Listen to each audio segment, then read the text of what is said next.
Continuamos nuestra reflexión sobre el sujeto en la vida espiritual. La vez pasada hablábamos sobre la vida afectiva.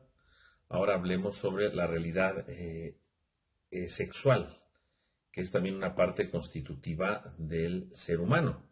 Si la espiritualidad implica la totalidad del hombre, implica sus afectos, como lo veíamos en los videos pasados, pues también si aborda a toda la persona, por supuesto que también el ser humano es alguien sexuado. Por lo tanto, la vida espiritual va de la mano precisamente también con el ámbito sexual.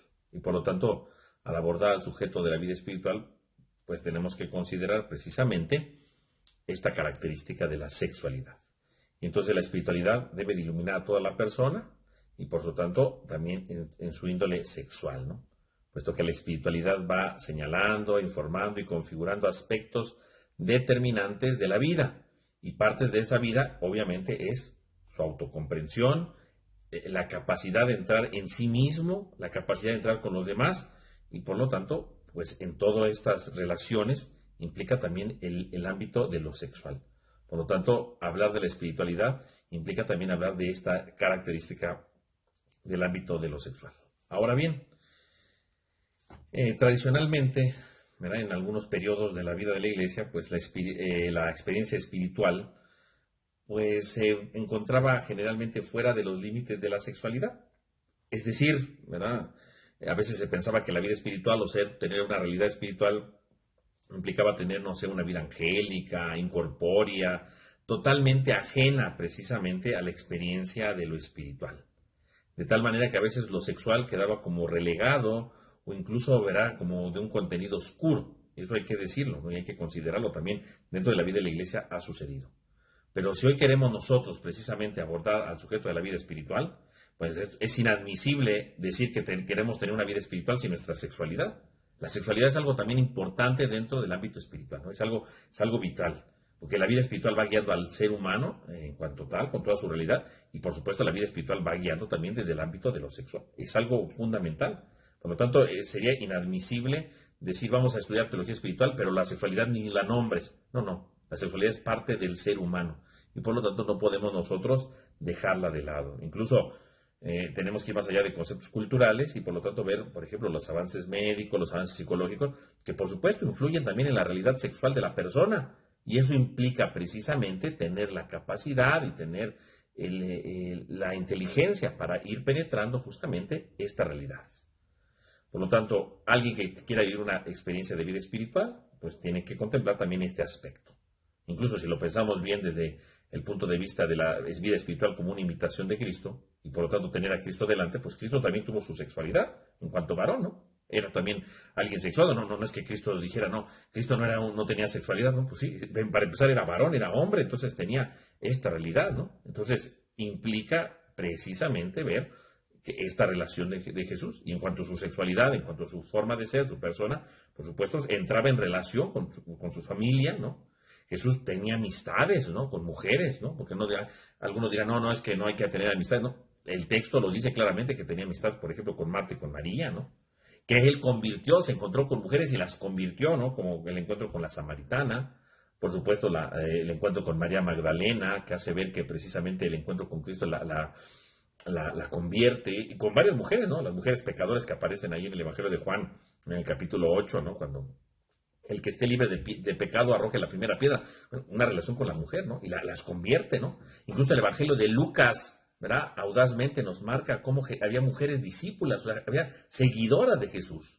Algunas incluso, ¿verdad?, cuando habla de María Magdalena dice que sacó 7 demonios. O sea, podemos ver cómo Jesús tiene también su relación con las mujeres. No es algo aparte de él, ¿no? Es parte de su realidad sexual y por supuesto tenía relación con mujeres, no es algo malo, ¿no? Que a veces verás ser contemplado como algo negativo en la historia, en el pasado, pero no, es parte de la misma realidad. Y por lo tanto implica precisamente estas relaciones, ¿no? Entonces la sexualidad podemos decir que en general es una actitud personal comunicativa, ¿no? O sea, nuestro ser sexuado nos hace comunicarnos con los demás, con lo que somos, con nuestra propia identidad, ¿no?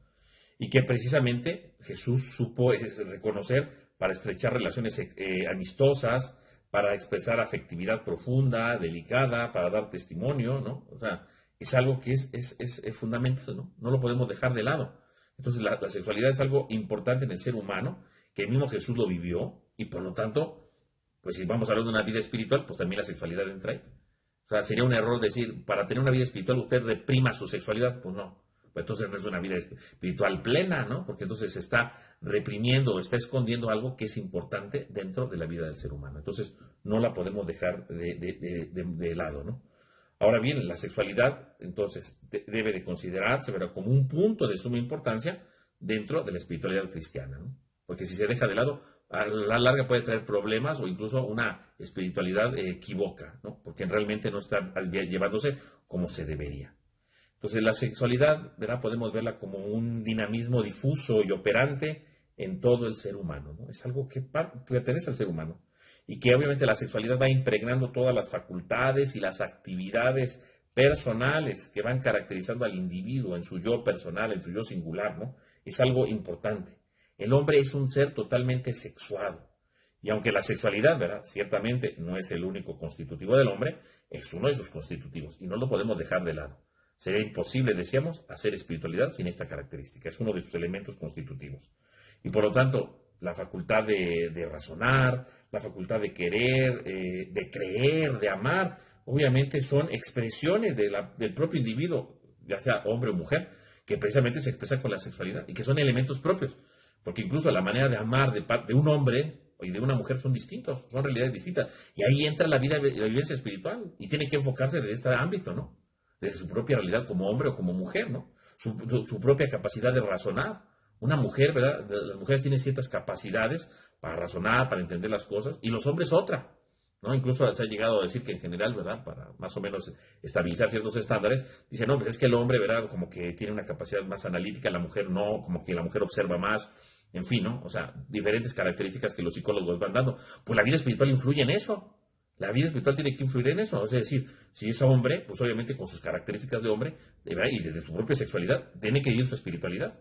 Y la mujer de sus características las tiene que vivir. No pueden ir separados unos de otros, ¿no? O decir, no, no, la espiritualidad es así, ¿no? Entonces, si la vemos desde el punto de vista del hombre, entonces las mujeres tendrían que hacerse como hombres. No, pues no. Desde la propia realidad, la mujer también tiene ella la capacidad de expresar su vida espiritual. Entonces, la sexualidad, ¿no?, es difundida y operante en todo el ser personal, ¿verdad?, en todo el individuo, influye y va revelando, por supuesto, la evolución del yo, de mi propia persona. La sexualidad es algo que está dado en nosotros, en primer lugar, porque tenemos un sexo masculino, femenino, aunque bueno, hoy día sacan cantidad de sexos, ¿verdad?, extrañísimos, que bueno, son otro tipo de cosas que no vamos a entrar en este video en controversia, ¿verdad? Pero cada uno en su propia realidad, ¿verdad?, en su maduración y en su progresiva transformación, van madurando. La sexualidad es algo que también madura. La actitud sexual es algo que va madurando y que precisamente la vida espiritual va actuando en cada una de estas etapas para que el hombre vaya madurando también espiritualmente desde su sexualidad. Entonces, al mismo tiempo, ¿verdad?, que la sexualidad implica un incesante dinamismo, ¿verdad?, que vuelve a un yo insatisfecho, ¿verdad?, orientado a veces, ¿verdad?, a algunas cosas pasajeras. Con el paso del tiempo también la sexualidad va madurándose y poco a poco va buscando una comunicabilidad pues cada vez más profunda, una expresión más profunda, una apertura más grande al otro desde su realidad sexual, ¿no? O sea, la sexualidad es algo que también tiene que ir madurando. Hay personas que no maduran en su sexualidad y siempre siguen siendo unos adolescentes, ¿no? Pero la sexualidad es algo que nos lleva a ir madurando, a descubrir que la sexualidad me hace también, como Jesús lo mostraba, abrirme al otro, encontrarme con el otro. Y por supuesto, en la vida espiritual me ayuda a madurar mi relación con el otro. O sea, eso es una parte vital de la vida espiritual. Y entonces, precisamente, la vida espiritual, ¿verdad?, va poco a poco evolucionando y hace que a lo mejor, ¿verdad?, en algún momento de la vida espiritual, ¿verdad?, más sencillo, pues a veces la sexualidad se queda como en aspectos carnales, pero la vida espiritual, en la medida que va avanzando, pues también va madurando la vida sexual. Entonces, además que ver un aspecto carnal en lo sexual, podemos ver un aspecto psíquico espiritual, ¿no? Hay una madurez. La sexualidad también debe de madurar, ¿no? La sexualidad también madura, también va conformando forma, también va conformando compromiso. O sea, eso es lo importante. Entonces, la sexualidad está llamada entonces a un ir evolucionando, a un irse transformándose y a precisamente irse encontrando consigo mismo y con los demás, ¿verdad?, para superar ciertos límites que a veces no se pueden comunicar, Y en la medida que van madurando, van encontrándose con los demás, ofreciendo de su sexualidad su espíritu humano, ¿verdad? Y transformando a los demás. Entonces, el aspecto sexual, pues es algo importante entonces, dentro de la vida espiritual. Entonces, y esta vida sexual, pues lo vemos en la relación de hombre y mujer, de entrada, ¿no? Y esto pues lo vemos ya desde el libro del Génesis, en el capítulo 2, ¿no? Donde nos habla de que Dios creó al hombre y la mujer de entrada, ¿no? Y bueno, con todos los aspectos teológicos que pudiéramos ver de ese texto, ¿no? Que implica obviamente la alteridad del otro, ¿no? La necesidad del otro, pues lo podemos enfocar precisamente en la realidad del hombre y la mujer. Cómo el hombre y la mujer de entrada tienen la imagen, porque el capítulo 1 dice que fueron creados a imagen y semejanza de Dios. Los dos tienen la misma dignidad, desde su propia realidad, pero tienen la dignidad y la imagen de Dios, por lo tanto. Y por lo tanto, significa que si el hombre y la mujer han sido creados para complementarse, porque ciertamente aquí es muy importante, ¿no? La sexualidad implica un complementarse. El problema está cuando creemos que los hombres pueden hacer todo lo de las mujeres y las mujeres pueden hacer todo lo de los hombres. O sea, sí pueden hacer muchas cosas, pero en realidad hay cosas que las mujeres hacen mejor que los hombres y cosas que hacen los hombres mejores que las mujeres. Y no porque uno sea superior a otro, no. Más bien sucede eso porque son sus propias características, su propia identidad como hombre, como mujer. Y justamente porque tienen sus propias características, el hombre y la mujer se complementan. Y eso se van ayudando y van transformándose. Y este complementarse, por supuesto, va construyendo una vida comunitaria de la mejor manera. Una mujer más sensible que un hombre. Y gracias a esto se van complementando, se van comprendiendo y se van ayudando mutuamente para crecer. Y esto no hay que verlo como un error o como una confrontación, sino hay que verlo como un complemento. Porque cada quien tiene su valor desde su sexo, desde su propia sexualidad. Y esto es lo fundamental. De tal manera que la creación del hombre y la mujer, pues ya es una invitación a ver cómo debemos de ser precisamente invitados a cooperar, ¿verdad? En medio de estas relaciones interpersonales, para conocer experiencias, para conocer puntos de vista distintos. O sea, la misma sexualidad, la misma diferencia hace que el hombre y la mujer tengan puntos de vista distintos que se complementan, que se ayudan. Y no son rivales, al contrario, son cosas que deben de ayudar. A veces en nuestro tiempo pues, se ve como una rivalidad, como una marginación, pero no, o sea, viéndolo ya desde un ámbito cristiano real, pues es un complemento. Y este complemento me ayuda a mí a crecer espiritualmente y me ayuda a cooperar en la vida comunitaria para que como comunidad crezcamos en este complemento. Entonces, no hay que verlo como una rivalidad, sino como un complemento fundamental. Obviamente, también hay que decirlo, obviamente esta diferencia entre hombre y mujer, pues a veces te pueden ver como rivalidades en el sentido de la disminución de la dignidad. El mismo libro de Génesis lo dice ya en el capítulo 3, ¿verdad? Después de que viene el pecado, ¿verdad? De que no han escuchado la voz de Dios, escucharon la voz de la serpiente, pues viene inmediatamente la sentencia de Dios. Y vemos cómo la sentencia de Dios, que a veces se ha interpretado como un castigo, ¿no? Como si Dios estuviera castigando al hombre o a la mujer, pero no. Más que un castigo, lo que Dios está diciendo al hombre y a la mujer, dice, hey, o sea, si tú quieres hacerte dueño de la realidad, si tú quieres ser el juez de todo, pues tiene consecuencias. Y entonces las consecuencias más que castigos, ¿verdad? O advertencias de Dios, más bien es, pues le dice, mira, ahora vas a tener que vivir así. Y justamente la diferencia de sexos hace que entonces haya un montón de situaciones que lejos de ayudar al crecimiento del hombre, de complementarse, que es la meta final, como lo veía el capítulo 2, el capítulo 3 ve como una rivalidad, ¿no? Y entonces se ve como que uno influye en el mal del otro, el otro no quiere razonar, ¿no? Porque por un lado la mujer dice que le da el fruto, ¿no?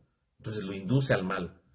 Y luego más adelante, ¿verdad? Cuando Dios hace la sentencia, le dice al hombre, por haber escuchado la voz de tu mujer, o sea, por haber no ser capaz de reflexionar, de ayudar, de quedarte con lo que pasara, o sea, no eres capaz de pensar, o sea, pues van a venir los castigos, ¿no? Pero castigos no en el sentido de que Dios los castiga, decíamos, sino castigos en el sentido de que él mismo se está castigando, porque sus decisiones erróneas traen consecuencias, ¿no? Y entonces lo que tendría que ser un complemento a veces se ve como capacidad de subyugar, ¿no? Por ejemplo, cuando le dice a la mujer, ¿verdad? Tu apetencia irá hacia tu marido, ¿no? Tu apetencia, es decir, ya no hay un encuentro de amor, a veces todo se limita a apetencias, a querer hacer del otro un objeto, a no reconocer la grandeza del otro, ¿no? Entonces vean cómo el pecado destruye, desvirtúa realmente este sentido, ¿no? Y no permite que el hombre vaya creciendo, que el hombre se vaya transformando, al contrario, va destruyéndolo todo.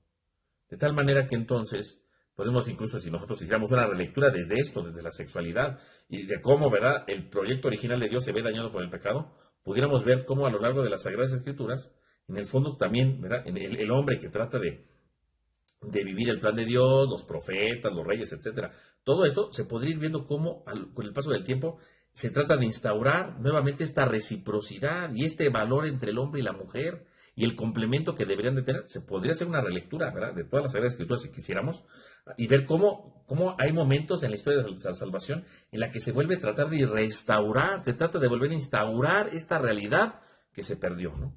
Y entonces se puede palpar claramente esto, ¿no? Y entonces ver el valor que se tiene, ¿no? Ver el valor que va teniendo. Entonces, la historia de la salvación, entre muchos aspectos, es volver a restaurar esta relación que se perdió por el pecado, ¿no? Y se va viendo, ¿no?, en muchos aspectos, ¿no? Que ahorita aquí obviamente no podemos analizar por falta de tiempo, y bueno, porque además escapar nuestro curso, porque aquí lo que nos importa es la parte espiritual, pero si ustedes tratan de hacer relecturas, ¿verdad?, a lo largo de la historia de la salvación, vean cómo se trata de restaurar esto, ¿no? Que claro, obviamente hay que reconocer que sí, la Biblia también, si por un lado se trata de restaurar, también hay que ser claros que en muchas ocasiones se muestra claramente el machismo de la Sagrada Escritura, ¿verdad?, que es el mismo influjo cultural que viven. Eso no podemos dejarlo de lado, ¿no?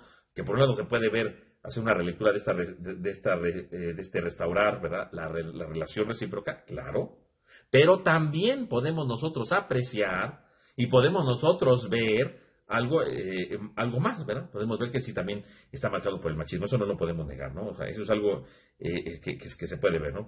Entonces, esto es algo que deberíamos de ver, ¿no? Que podemos contemplar, y bueno, es parte de la cultura, ¿no?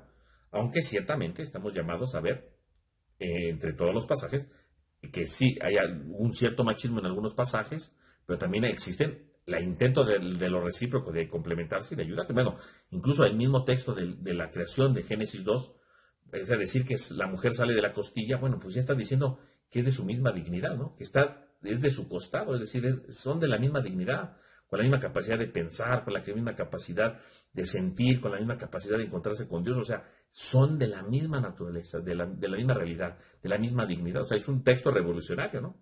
Que curiosamente no es machista, al contrario, tiene su grandeza, ¿no? Entonces, podemos ir viendo que a pesar de que sí, en muchos textos está marcado este machismo, también podemos ver cómo tiene su valor la mujer en varios pasajes, ¿verdad? No es que toda la Biblia sea así. Por ejemplo, San Pablo recuerda, ¿verdad?, la relación del hombre y la mujer, sobre todo en la carta a los Corintios, ¿no?, en la primera carta a los Corintios, en el capítulo 11, habla de esto, ¿no? Y ciertamente, por ejemplo, ahí pues se puede ver cómo él dice que la mujer, ¿verdad?, si bien tiene algunos ejercicios en los ministerios de la profecía, ¿verdad?, igual que el hombre, ¿no? Ahí podemos ver cómo San Pablo reconoce que las mujeres también tenían el ministerio de la profecía como los hombres. Se ve una cierta igualdad ahí en cuanto a los ministerios.